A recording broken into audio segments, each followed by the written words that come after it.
الحمدللہ رب العالمین الصلاۃ والسلام علی خاتم النبیین وعلی آلہ واصحابہ اجمعین۔ ان اللہ وملائکتہ یصلون علی النبی یا ایہا الذین آمنوا صلوا علیہ وسلموا تسلیما۔ اللہم صل علی سیدنا ومولانا محمد وعلی آل سیدنا ومولانا محمد وبارک وسلم وصلی علیہ۔ احباب وقار، آواز 24 کے لائیو اسٹوڈیو سے میں ہوں آپ کا میزبان حافظ راغب نواز قادری، اور آپ دیکھ رہے ہیں پروگرام سیرت نبوی صلی اللہ تعالیٰ علیہ وآلہ وسلم۔ احباب وقار، اللہ پاک کے فضل و کرم سے ہم نے ایک باب مکمل کر لیا، جو کہ نور محمدی صلی اللہ تعالیٰ علیہ وآلہ وسلم خلقت سے ولادت نبوی صلی اللہ تعالیٰ علیہ وآلہ وسلم تک کا تھا، کہ حضور صلی اللہ تعالیٰ علیہ وآلہ وسلم کا نور مبارک کن کن پاک پشتوں اور پاک ارحام میں منتقل ہوتا ہوا ولادت نبوی صلی اللہ تعالیٰ علیہ وآلہ وسلم تک پہنچا۔ ہمارا ایک باب مکمل ہو گیا ہے۔ آج انشاءاللہ العزیز ہم حضور صلی اللہ تعالیٰ علیہ وآلہ وسلم کا حلیہ مبارک جو ہے وہ سماعت کریں گے۔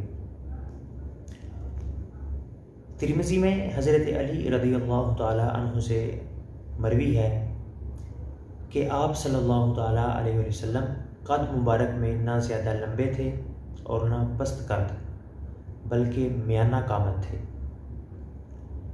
آپ کے گیسو مبارک نہ بالکل پیچدار تھے نہ بالکل سیدھے، بلکہ قدرے گھنگریالے تھے، جس میں اطہر میں فربا پن نہ تھا۔ چہرہ انور بالکل گول نہ تھا، بلکہ اس میں کسی قدر گلائی تھی۔ رنگ چمکدار سفید سرخی مائل تھا۔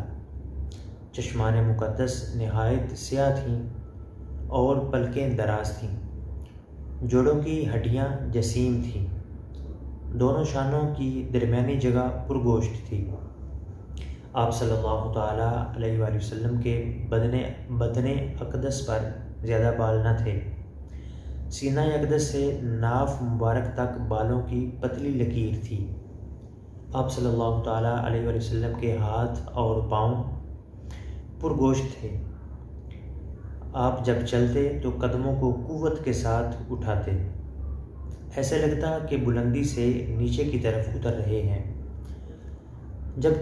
جب کسی کی طرف متوجہ ہوتے تو پورے بدن کو پھیر کر توجہ فرماتے۔ دونوں شانوں کے درمیان مہر نبوت تھی۔ آپ صلی اللہ تعالیٰ علیہ وآلہ وسلم خاتم الانبیاء تھے۔ حضور صلی اللہ تعالیٰ علیہ وآلہ وسلم کا قلب اطہر سب سے زیادہ سگی تھا۔ کلام مبارک سب سے زیادہ سچا تھا۔ طبیعت مقدسہ سب سے زیادہ نرم تھی۔ نسب شریف سب سے زیادہ اعلیٰ تھا۔ جو شخص آپ صلی اللہ تعالیٰ علیہ وآلہ وسلم کو اچانک دیکھتا تو آپ کی شخصی وجاہت اور غیر معمولی حسن کے باعث مرعوب اور ہیبت زدہ ہو جاتا، اور جو آپ صلی اللہ تعالیٰ علیہ وآلہ وسلم کی صحبت میں رہتا، آپ صلی اللہ تعالیٰ علیہ وآلہ وسلم سے بے پناہ محبت کرنے لگتا۔ حضرت علی رضی اللہ تعالیٰ عنہ آپ صلی اللہ تعالیٰ علیہ وآلہ وسلم کی تعریف و نعت بیان کرتے ہوئے فرماتے ہیں کہ میں نے نہ پہلے کوئی شخص حضور صلی اللہ تعالیٰ علیہ وآلہ وسلم جیسا کامل، حسین، خوشنما اور دل نواز دیکھا تھا، نہ آپ صلی اللہ تعالیٰ علیہ وآلہ وسلم کے بعد آج تک دیکھا ہے۔ سیدنا امام حسن مجتبیٰ رضی اللہ تعالیٰ عنہ اپنے ماموں حضرت ہند بن ابی حالہ رضی اللہ تعالیٰ عنہ سے روایت کرتے ہیں، حضور صلی اللہ تعالیٰ علیہ وآلہ وسلم عظیم المرتبت اور باروب تھے۔ چہرہ اقدس 14ویں کے چاند کی طرح چمکتا تھا۔ قد مبارک متوسط قد والے سے کسی قدر طویل تھا، لیکن زیادہ طویل والے سے نسبتاً پست تھا۔ سر اقدس اعتدال کے ساتھ بڑا تھا۔ بال مبارک قدرے خم کھائے ہوئے تھے۔ سر کے بالوں میں بسہولت مانگ نکل آتی تو رہنے دیتے، ورنہ مانگ نکالنے کا اہتمام نہ فرماتے۔ آپ صلی اللہ تعالیٰ علیہ وآلہ وسلم کے بال مبارک کانوں کی لو سے تجاوز نہ کرتے۔ رنگ چمکدار، پیشانی کشادہ، ابرو خمدار، باریک اور گنجان تھے۔ ابرو مبارک ملے ہوئے نہیں تھے، دونوں کے درمیان ایک مبارک رگ تھی جو حالت غصہ میں ابھر جاتی۔ بینی مبارک مائل بابلندی تھی اور اس پر بغور دیکھنے سے معلوم ہوتا کہ حسن و چمک کی وجہ سے بلند معلوم ہوتی ہے۔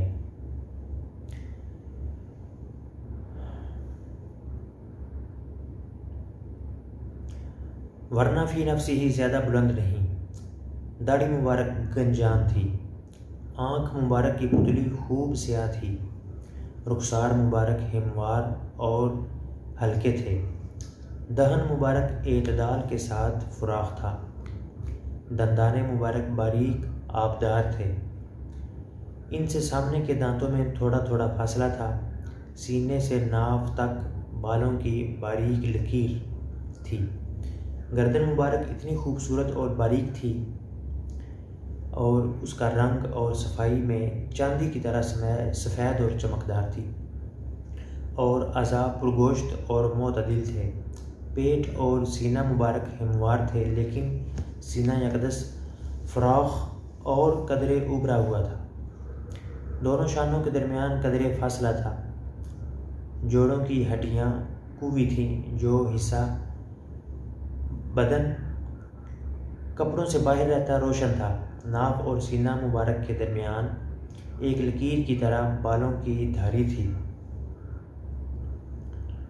سینہ یکدس اور بطن مبارک بالوں سے خالی تھے، البتہ بازوؤں، کندھوں اور سینہ مبارک کے بالائی حصہ پر کچھ بال تھے، کلائیاں دراز تھیں اور ہتھیلیاں فراخ تھیں، نیز ہتھیلیاں اور دونوں قدم پرگوشت تھے، ہاتھ پاؤں کی انگلیاں تناسب کے ساتھ لمبی تھیں، آپ کے تلوے گہرے اور قدم ہموار اور ایسے صاف تھے کہ پانی ان سے فوراً ڈھلک جاتا۔ جب آپ صلی اللہ تعالیٰ علیہ وآلہ وسلم چلتے تو قوت سے قدم اٹھاتے، مگر تواضع کے ساتھ چلتے، زمین پر قدم آہستہ پڑتا نہ کہ زور سے۔ آپ صلی اللہ تعالیٰ علیہ وآلہ وسلم سبک رفتار تھے اور قدم دراز کشادہ رکھتے، چھوٹے چھوٹے قدم نہیں اٹھاتے تھے۔ جب آپ صلی اللہ تعالیٰ علیہ وآلہ وسلم چلتے تو یوں محسوس ہوتا گویا بلند جگہ سے نیچے اتر رہے ہوں۔ جب کسی کی طرف توجہ فرماتے تو مکمل متوجہ ہوتے۔ آپ صلی اللہ تعالیٰ علیہ وآلہ وسلم کی نظر پاک اکثر نیچی اور جھکی رہتی، گوشہ چشم سے دیکھنا عموماً آپ صلی اللہ تعالیٰ علیہ وآلہ وسلم کی عادت شریفہ تھی، یعنی غایت حیا کی وجہ سے آنکھ سے بھر کر نہیں دیکھتے تھے، چلتے وقت اپنے صحابہ رضی اللہ تعالیٰ عنہم کو آگے کر دیتے، سلام دینے میں خود ابتدا فرماتے۔ آپ صلی اللہ تعالیٰ علیہ وآلہ وسلم کا ہنسنا صرف تبسم ہوتا اور دندان مبارک ایسے ظاہر ہوتے جیسے بارش کے سفید چمکدار اولے ہوں۔ تو حضور صلی اللہ تعالیٰ علیہ وآلہ وسلم کا آپ نے حلیہ مبارک سماعت فرمایا۔ انشاءاللہ العزیز یہ باب اب حلیہ مبارک کا چلے گا۔ احباب ذی وقار، آپ کا بہت بہت شکریہ جو آپ آواز 24 کے لائیو اسٹوڈیو کو ہمیشہ عزت دیتے ہیں اور اس کی جو ہے نا وہ حوصلہ افزائی فرماتے ہیں۔